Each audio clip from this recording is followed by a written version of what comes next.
Welcome back to the channel. Today we're going to talk about something I don't normally talk about, football.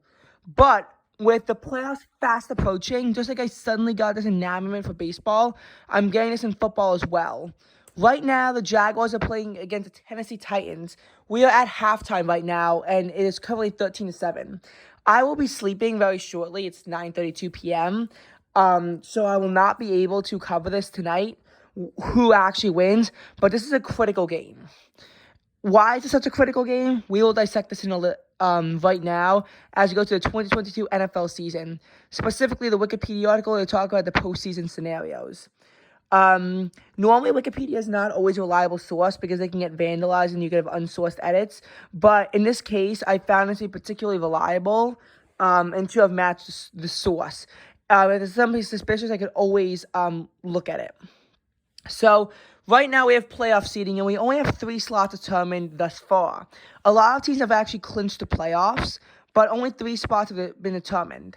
For the teams who clinched the playoffs, we have in the AFC the Kansas City Chiefs, the Buffalo Bills, the Cincinnati Bengals, the Los Angeles Chargers, the Baltimore Ravens.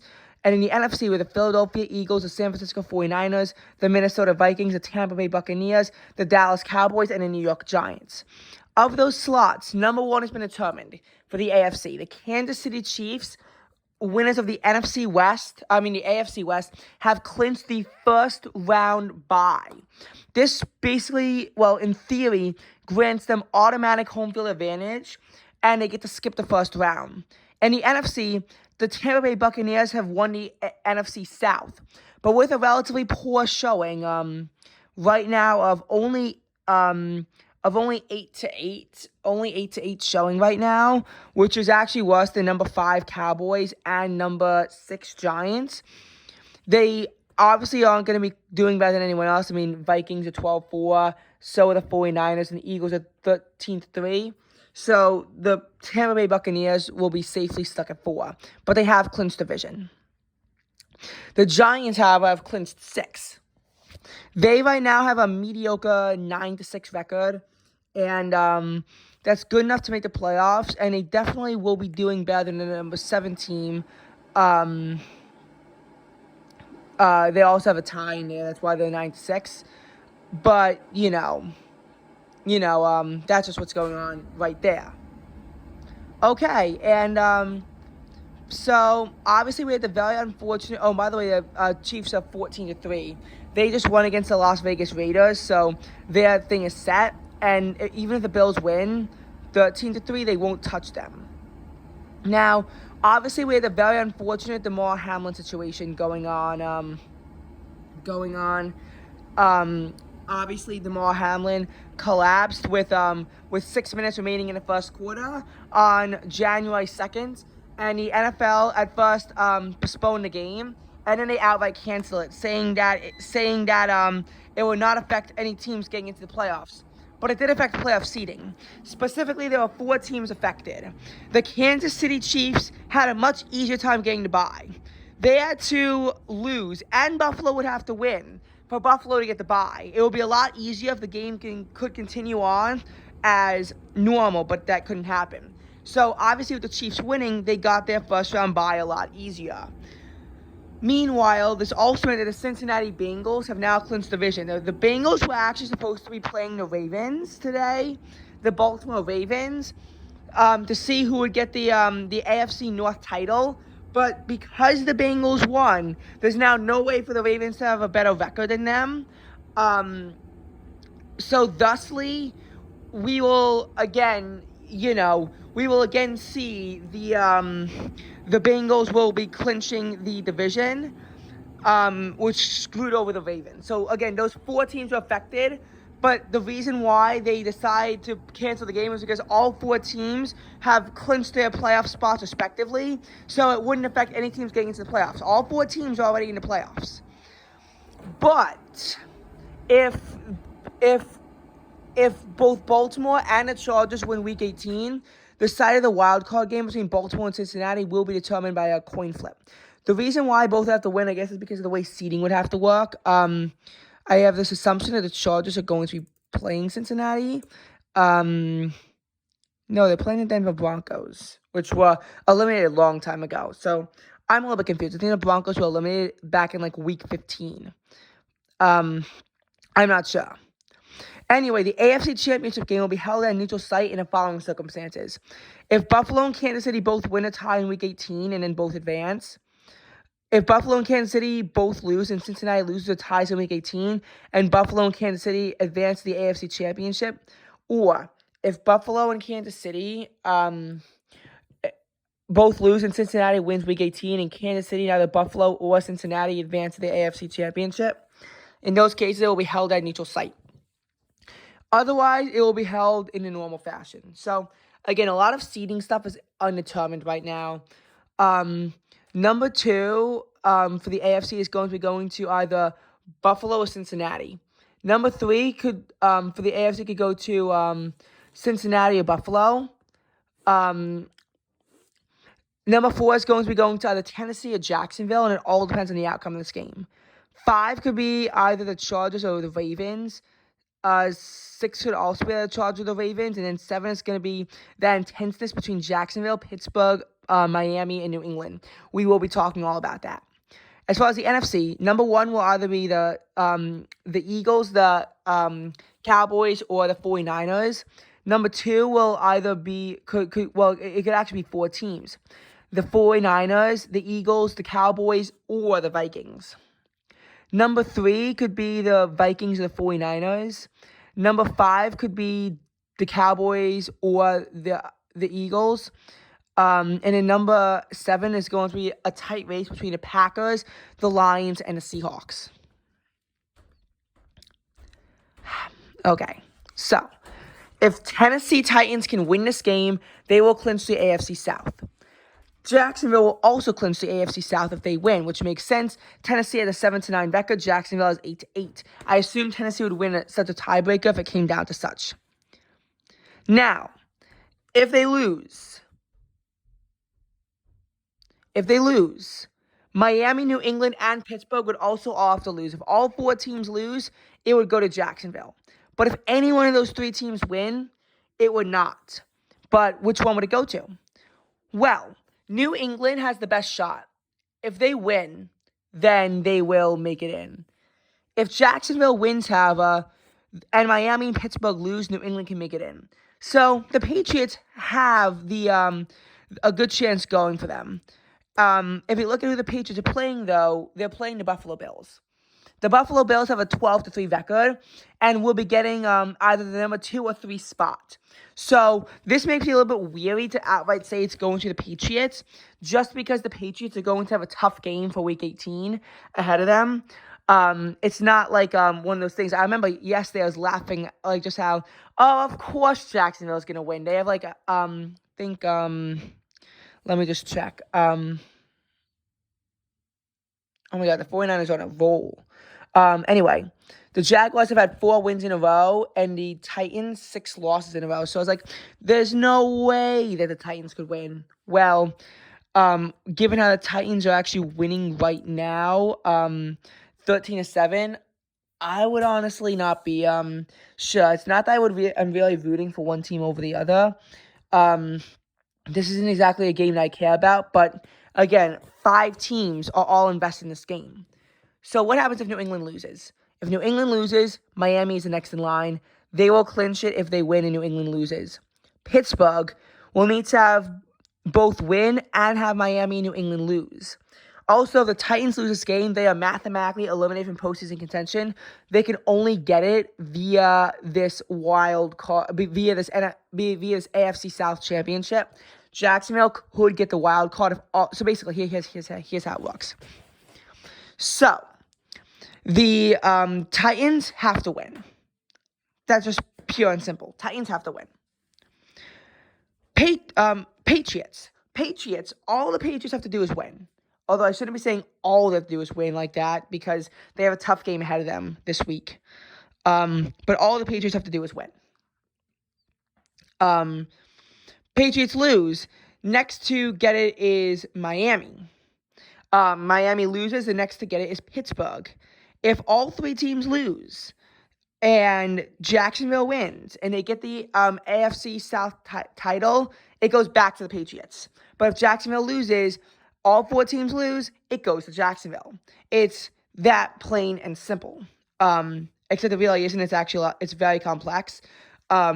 So, we could obviously see Jacksonville could get the number 4 spot. They could get number 7, or they could be mathematically eliminated. It all depends on how this game goes. And that's kind of the beauty of it, is that this game will determine, literally 5 teams in one shot. Anyway, for Week 18, the Dolphins will be going up against the New York Jets. The Dolphins are 8-8 and the Jets are 7-9. And the Jets were mathematically eliminated last week when they lost to the Seattle Seahawks. So I would tend to say that Miami has the advantage on this one.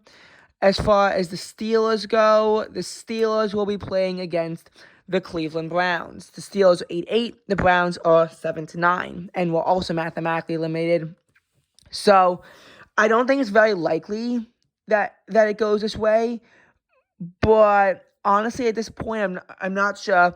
Both the Patriots and Miami really have that chance going for them right now to get it, because while the Patriots have the easier route in theory, they're also going up against a much harder team than the Dolphins are going up against, especially considering how of the last 7 games, the Jets have lost 6 of them. There was a point where everyone was really thinking that the Jets would wind up getting into the playoffs for the first time in 12 years, and they didn't. But the Giants did get into their playoffs for the first time in 6 years. So, And they're right there, they're in the brackets. The Giants will be going up against the number 3 team. Tampa will be going up against the 5 team. In Kansas City, well, we don't know yet who they're going to be going up against because they have the bye. That was exhausting. Okay. So now for the NFC. So Dallas will clinch the NFC East title with a win and a Philadelphia loss. But not only does Philadelphia has to lose, but the 49ers also have to lose for them to get a first-round bye. Philadelphia will clinch the NFC East title with a win or Dallas loss, and a first-round bye and home field advantage to the NFC playoffs with a win or losses by both Dallas and San Francisco, the 49ers. San Francisco will clinch a first-round bye and home field advantage to the playoffs with a win and a Philadelphia loss. What I want you to understand, though, is that Philadelphia is the only team, well, I shouldn't say it that way. The East is the only division where division leader hasn't been sorted out yet. The 49ers have clinched, the Vikings clinched, and the Buccaneers clinched. In the case of the Tampa Bay Buccaneers for the NFC South, we are literally at a point where every other team is mathematically eliminated. The Saints, the Panthers, and the Falcons, all mathematically eliminated from postseason contention. In the West, we have the Seahawks, but they aren't going to be touching the 49ers. They're 4 wins behind. And same for the NFC North, where both Green Bay and Detroit will be 4 behind.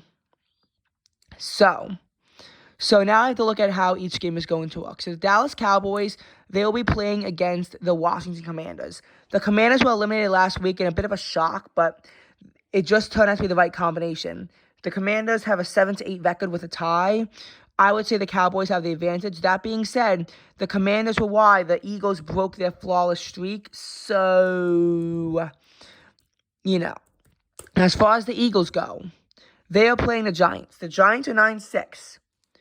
Now, I think that the Giants are going to be losing to the Eagles on this one. I really can't see the Giants being a powerhouse to the Eagles, but the Eagles have also lost 2 games recently. Before, there was a point where they were literally 13-1. Now they're 13-3. So, I don't know. This actually could be competitive, but I still see the Eagles winning. But the Giants have this position of security. They're probably not going to care as much. They made the playoffs, but all they're getting is number 6. They can't go up. They can't go down. They've clinched the number 6 spot. So the Giants aren't going to really care that much. The Eagles are going to have a lot more fight in their system than the Giants are, because the Eagles could be 1, 2, or 5. It all depends on how the game goes. So, now as far as the 49ers go, they're playing the Arizona Cardinals, who have a 4-12 record. So, yeah, I see this as a pretty easy win for the 49ers. But as far as what team's going to get it, it all seems competitive. I tend to say the Eagles have the advantage, though, because all they have to do is win, and they get the bye. So that's as far as what's going on there. Now there's the complicated Seattle, Detroit, Green Bay situation. And as much as Detroit makes it seem like Seattle's in the number 7 spot, Detroit is in the number 8 spot, and Green Bay is in the number 9 spot, Green Bay has the easiest time winning. And the reason why makes sense. The Seahawks would win over Detroit based on head-to-head victory. And the division title was initially used to eliminate Green Bay. Basically, Detroit wins over Green Bay based on head-to-head victory. So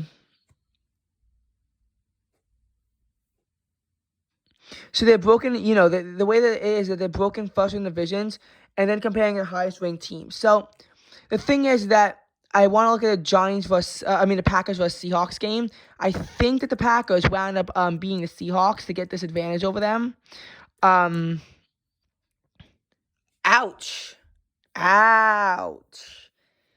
Well, I definitely wasn't wrong when I said that the Packers beat the Seahawks, but damn, that's embarrassing. 17-0. So pretty much, the Packers have the advantage over the Seahawks.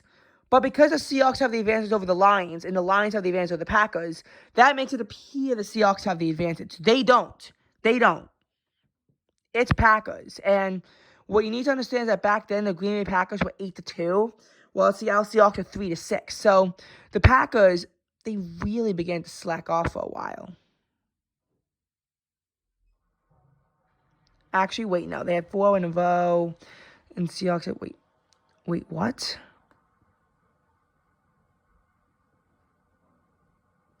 Wait, what? When was November 14th? I don't know.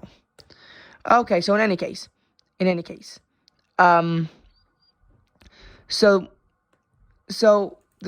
as the Seahawks go, they're playing the Rams. They're probably going to lose to the Rams, and the second that Seattle wins,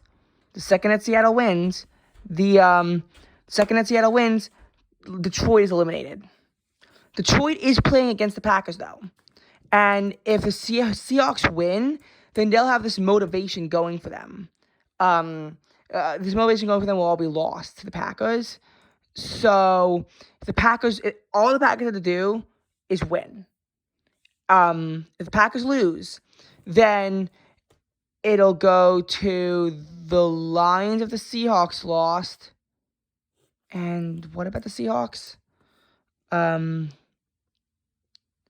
it'll go to the Seahawks if they win and Green Bay loses.